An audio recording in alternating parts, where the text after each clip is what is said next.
జనగామ నియోజకవర్గం చేర్యాల పట్టణంలోని మున్సిపల్ కార్యాలయంలో నిర్వహించిన నూతనంగా ఎన్నికైన మున్సిపల్ పాలకవర్గం పదవీ బాధ్యతల స్వీకరణ వేడుకకు జనగామ ఎమ్మెల్యే డాక్టర్ పల్ల రాజేశ్వర్ రెడ్డి ముఖ్య అతిథిగా హాజరై వారిని అభినందించి శుభాకాంక్షలు తెలిపి సన్మానం చేశారు. ఈ సందర్భంగా ఎమ్మెల్యే మాట్లాడుతూ 5 సంవత్సరాల పదవీకాలం విజయవంతంగా కొనసాగించాలని కోరారు. చేర్యాల పట్టణ ప్రజల సమస్యలను పరిష్కరించడంతో పాటు పట్టణ అభివృద్ధికి కృషి చేయాలని సూచించారు. కౌన్సిలర్గా గెలిచిన ఓడిపోయిన 12 వార్డుల అభ్యర్థులు ప్రతి ఒక్కరూ తమ వార్డులోని ప్రజల సమస్యలు తీర్చాలి. అప్పుడే రాబోయే రోజుల్లో ప్రజల్లో మీ మీద నమ్మకం ఏర్పడుతుందని అన్నారు. ఈ కార్యక్రమంలో వివిధ మండలాల నాయకులు, కార్యకర్తలు పెద్ద ఎత్తున ప్రజలు పాల్గొన్నారు.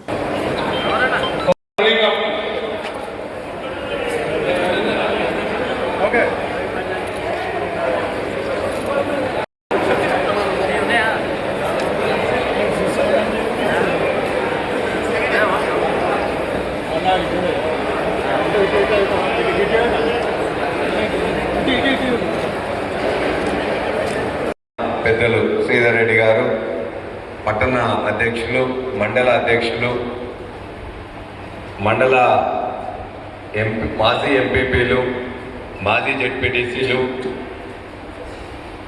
మన మున్సిపల్ కొంచెం కొద్దిగా ఒక్క నిమిషం బ్రదర్. తమ్ముడు వెనకగా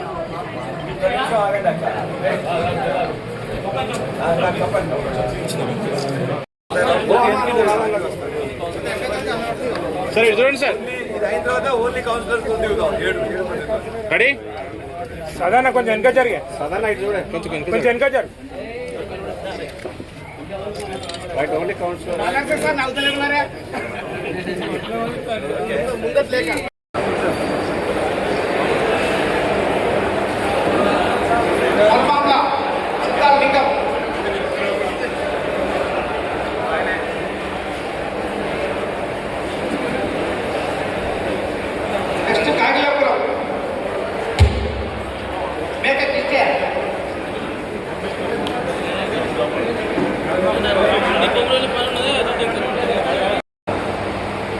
ఐదుగురు కౌన్సిలర్ మిత్రులు పోటీ చేసి బ్రహ్మాండంగా పోటీ ఇచ్చిన అభ్యర్థులు, వేదిక మీద ఆసీనులైన మిత్రులు, రాష్ట్ర బీఆర్ఎస్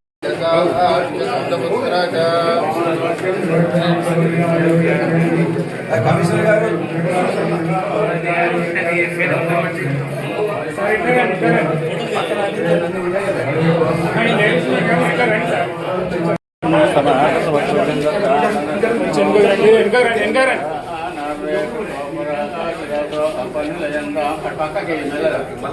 ఎవరికి అనుకోకుండా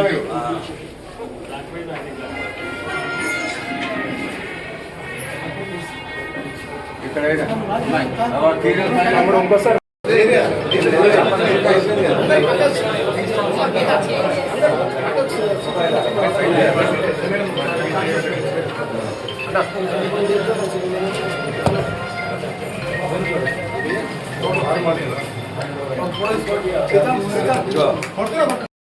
మొట్టమొదటి చేర్యాల ఎన్నిక 2004లో కూడా ఇక్కడ ఎమ్మెల్యేగా గులాబీ జెండానే ఎగరేశారు.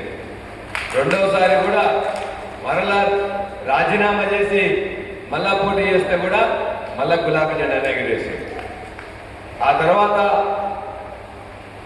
మన టీఆర్ఎస్ పార్టీ, ఆనాడు టీఆర్ఎస్ పార్టీ అవసరమైనప్పుడల్లా తమ సత్తా చూపాల్సిన సమయంలో, పరీక్షా కాలంలో మనకు అండగా ఉండాలి ప్రాంతం అని చెప్పేసి అనుకున్న ప్రతిసారి కూడా టీఆర్ఎస్ పార్టీకి, బీఆర్ఎస్ పార్టీకి, కేసీఆర్కి అండగా నిలబడ్డది చేర్యాల ప్రాంతం. అది నిర్వివాద అంశం. సిద్దిపేట ఎట్లా ఉన్నదో సిద్దిపేటతో పాటు ధీటుగా ఉన్నది చేర్యాల. అందుకే ఇవాళ కూడా మొదటి అంతకుముందున్న సర్పంచ్ ఎన్నికల్లో మన ఇప్పుడున్న అరుణక్కనే సర్పంచ్గా, లాస్ట్ సర్పంచ్గా ఉన్నారు. ఆ తర్వాత జరిగిన మొదటి ఎన్నికల్లో మున్సిపల్ చివరి దశలో ఉన్నాయి. ఆ చివరి దశ అయిన తర్వాత మెయిన్ కాలువ ఏదైతే ఉన్నదో ఆ కాలువలో కూడా చెత్త చెదారం నిండి ఉన్నారు. వర్షం పడితే చాలు ఎవరి షాప్ ముందు వాళ్ళకే మొత్తం నీళ్ళు బయటకు వచ్చే విధంగా ఉన్నారు.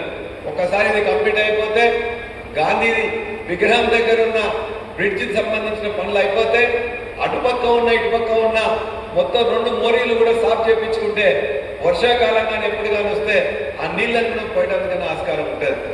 అదేవిధంగా 7వ వార్డుకి సంబంధించింది ఆ నీళ్లు కూడా వర్షాకాలం వస్తే మొత్తం నిండిపోతూ ఉన్నది. దాన్ని కూడా తీసుకొచ్చి ఈ కాలువ కూడా మనం లింక్ చేయాల్సిన అవసరం ఉంటుంది. మనం ఒక్కొక్కటి మెల్లగా ఎండాకాలంలోనే అన్ని చేసుకుంటే వర్షాకాలం వరకు చేర్యాల్లో వర్షం ఎంత పడ్డా కూడా నీళ్లు పోయే పని మనం ప్రయత్నం చేద్దాం. కరెంటు లైట్లు కూడా ఎలుగుతలేవు. NH వాడు RNB అంటాడు, RNB వాడు మున్సిపాలిటీ అంటాడు. ఒకసారి NH కానీ RNB కానీ నిర్మాణం వరకు వాళ్ళ పని, మెయింటెనెన్స్ మున్సిపాలిటీ కానీ గ్రామ పంచాయతీలే చేయాలి. కాబట్టి అవి కూడా అయిపోయినాయి. కాబట్టి మున్సిపాలిటీనే బాధ్యత తీసుకొని ఆ సెంట్రల్ లైటింగ్ కూడా వెంటనే ఖచ్చితంగా వెలిగేటట్టు వారు ఎవరితోనో మాట్లాడాలి. బాల నరసయ్య గారు RNB ఇంజనీరింగ్ రిటైర్ అయ్యారు కాబట్టి వారికి అన్ని పద్ధతులు తెలుసు. కాబట్టి దాన్ని కూడా ఆ లైట్లు కూడా ఎప్పుడు వెలిగేటట్టు చూసుకోవాలి. ఇప్పుడున్న సెంట్రల్ లైన్లో కూడా చెట్లు మనం ఎక్కడెక్కడ పెట్టాలనో ఆ చెట్లు కూడా మనం పెట్టించి ఖచ్చితంగా వాటిని కాపాడాల్సిన అవసరం ఉన్నది. ఎక్కడెక్కడ ఈ యొక్క రెవెన్యూ ప్లాంటేషన్ చేసుకోవాలో చేయించాల్సిన అవసరం ఉంది. మున్సిపాలిటీ ఆఫీసు దానికోసం నిధులు కేటాయించుకొని అంగడి బజార్లో మున్సిపాలిటీ దగ్గర ఉన్న వెజ్ నాన్ వెజ్ మార్కెట్ కూడా మన చేర్యాల పెద్దలందరినీ కలిసి మాట్లాడించి అవసరమైతే కాంగ్రెస్ పార్టీ, కమ్యూనిస్ట్ పార్టీ మిగతా వాళ్ళందరూ కూడా పిలిచి అన్నా మరి ఇట్లా ఉన్నది నేను బాగు చేసుకుందామని మనం పిలిస్తే కాదన్నారు, మనం పిలవకపోతే ఇది బాగాలేదంటారు. కాబట్టి వాళ్ళందరినీ కూర్చున్నబెట్టి ఏదైనా ఎక్కడన్నా లేదంటే నేను తర్వాత బదనాం చేస్తారు. మనం మంచి పని చేసి అది అమల్లోకి వస్తే బదనాం ఏమి ఉండదు. అది రాకుండా ఉంటేనే ఇంకా కాలేదు, ఇట్లయింది అట్లయిందని 4 రకాల పేర్లు పెడతారు. మనం చిత్తశుద్ధితో ఉన్నాం, ప్రజలు మనం నమ్మిండ్రు. కాబట్టి దానికి అనుగుణంగా ఆ యొక్క వెజ్ నాన్ వెజ్ మార్కెట్ కానీ, అదేవిధంగా ఆఫీస్ నిర్మాణం కానీ, షాపింగ్ కాంప్లెక్స్ నిర్మాణం కానీ, మిగతా రోడ్లు కానీ ఇవన్నీ బరాబరుగా చేసుకుందామని చెప్పేసి మీకు తెలియజేస్తూ, మీరు బ్రహ్మాండమైన విజయం ఇచ్చిన వీరికి సర్పంచ్లు మొత్తం సర్పంచ్లు అందరూ వచ్చిండ్రు, ఎంపీటీసీ జెడ్పీటీసీలు కూడా వచ్చిండ్రు. వచ్చి 7గురిని 12 మందిని గెలిపిద్దామని వచ్చిండ్రు. కొద్దిగా కొన్ని పోయినాయి. అయినా చేర్యాల మున్సిపాలిటీలో మాత్రం గెలవడానికి పార్టీ మొత్తం కారణం. పార్టీ మొత్తం అంగాలు, విద్యార్థి కానీ, యువజన కానీ, మహిళ కానీ, వృత్తి సంఘాలు కానీ అందరూ కూడా పనిచేసారు. ఆ యొక్క సమైక్యంగా చేసిన పనికే మన యొక్క విజయం సాధించింది. కాబట్టి మరొకసారి పనిచేసిన నాయకులు, కార్యకర్తలకు ధన్యవాదాలు. గెలిచిన వాళ్ళందరికీ కూడా శుభాకాంక్షలు తెలియజేస్తూ సెలవు. జై తెలంగాణ, జై కేసీఆర్, జై BRS.